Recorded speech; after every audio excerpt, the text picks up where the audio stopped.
Welcome to another exhibit pack update, where we've had some warmer days and usually wolves will spend their time resting in the shade. You can see that the whole pack is resting together, which is one of the good indicators of pack cohesiveness. They'll sometimes rest separately, and that's fine too. Often they'll just have preferences on their resting locations.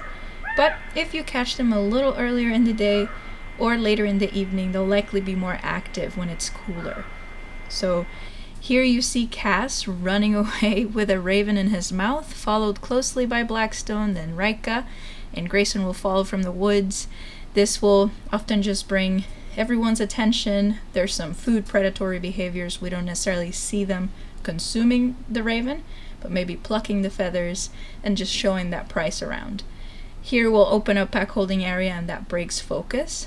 Usually the wolves will find their own enrichment within their exhibit, which is great within their habitat here. But we also offer enrichment here at noon and 4 p.m. every day, and that will also bring some food guarding or food aggressiveness or food possessiveness behaviors.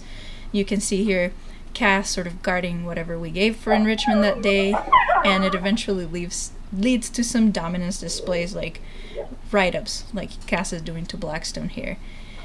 It gets kind of noisy, so it brings over Grayson and Rika, and Grayson is very proactive with Cass when he gets this confident, and you can see him now trying to mount him, and now we have 3 wolves here, and Rika targeting Grayson. Sometimes, or most of the time, she's usually try to break things off by focusing on Blackstone or Grayson.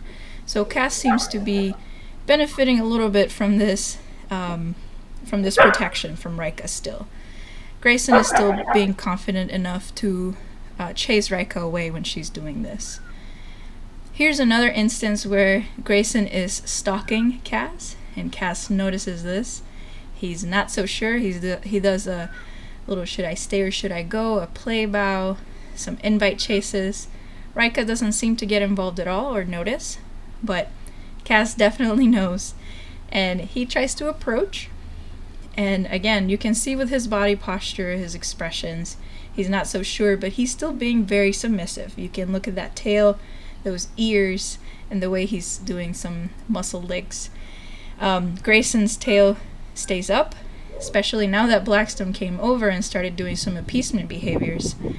You can really see those differences in how they interact with each other, and Cass and Blackstone continue to be very submissive to him, very respectful. And we oftentimes, all of those behaviors are part of keeping a cohesive pack, right? All of those daily little interactions.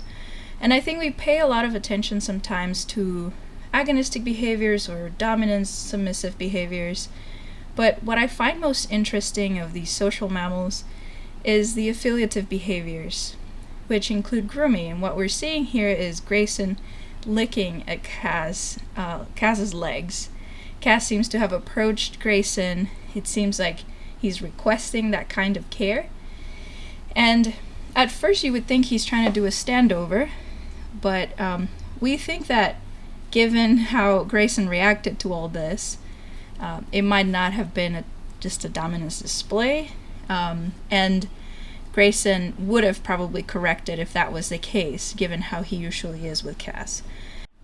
Now, when we talk about a dominant wolf, either male or female, people often think of the loudest, most intimidating or domineering wolf. But in reality, maintaining good relationships with your pack members and leading with care for your pack seems to be the most common or important qualities. If you want to learn more about wolf behavior, visit our website where we have an Ethogram available for you to dive into the world of wolf ethology. You can find the link in the description below, and thanks for watching.